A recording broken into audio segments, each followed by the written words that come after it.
Okay, so we've gotten to the point here we need to go ahead and design our login screen. So what we see here is exactly what our login screen is going to look like. For me, I consider this to be really beautiful. Well, I'll leave you to be the judge. So one of the reasons a lot of people love Flutter is because of the flexibility it gives you in designing your apps, just the way you conceptualize it. So this is what our login screen is going to look like. So without much ado, let's get right into it. So just to ensure that everything is properly organized, I'm going to go ahead and close all of these tabs that we don't need anymore. Now the next thing we need to do will be to go ahead and create a login screen. So this is going to be a new .dat file. So we're going to create it in the screens folder and select new .dat file. So I'm going to call this login page actually. Alright. Now the next thing I'm going to do will be to create a stateless widget. So I'm going to call this login page. Alright. So before we continue with our design, let's consider the structure our design is going to follow. So I'm going to pull up the completed login page. So for us to be able to arrive at this design, we're going to have a scaffold and we're going to have a body element. So the body element is going to contain probably a safe area. Then we're going to have a column. So inside of the column, we're going to have our image, we're going to have a test widget, we're going to have some size boxes, to create these spaces. And this is going to be a text field, this is going to be a button, and we'll customize the button to have, these rounded edges. And then we'll have a flat button here to take us to a new page. So that's actually the flow of our design. So let's go ahead and do that. So I'm going to go ahead and add a scaffold first of all. So the background of the scaffold is going to be white. Alright. Now the next thing we need to do will be to go ahead and add the body property. So it is going to take in a column. Alright, so inside of the column, the first thing we're going to have is a size box with a height of 70. Now the next thing we're going to add will be an image. So this image widget has the alignment set to center and the height and width is 100 pixels each. Now the next thing we need to add will be the image we want to display inside of this widget. So we have our logo.png. So this is the image that we're going to display inside of our image widget. Okay, so now we have our image. Now the next thing we need to do will be to add this space. So this is going to be another size box. Now the next thing you're going to add will be a test widget. So the test reads sign in as a writer and the test alignment is set to center as well. Now I'm going to go ahead and add some style to it. So the first thing will be the font size. The font size is going to be 25 and the font family is going to be the bold version of our font. If you remember properly, we called it brand bold. Now the next thing we need to do will be to go ahead and add our test fields.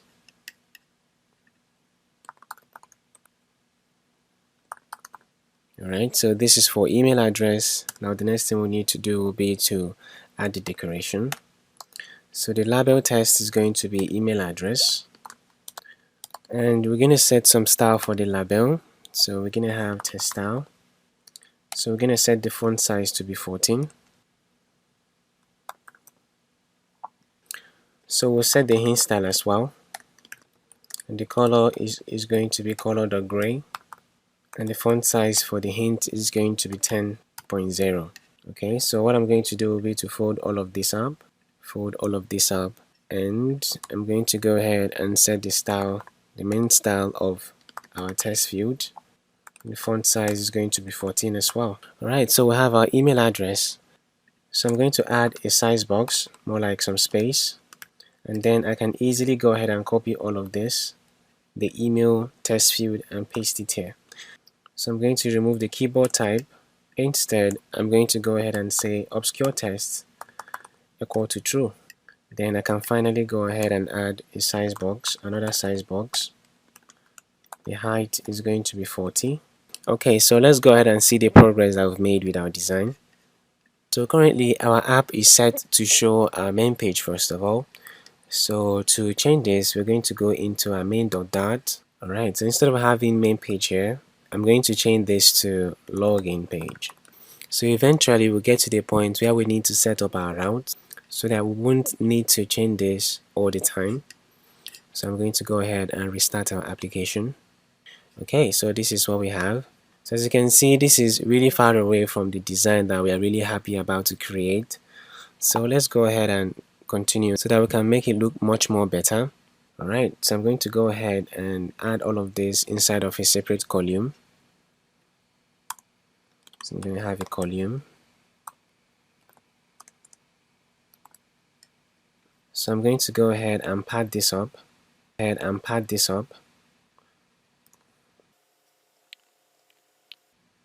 Alright.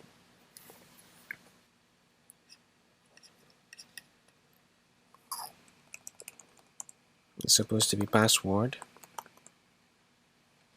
Now the next thing we need to add will be our button. So we're going to go ahead and make use of a raised button. So we're going to have a raised button.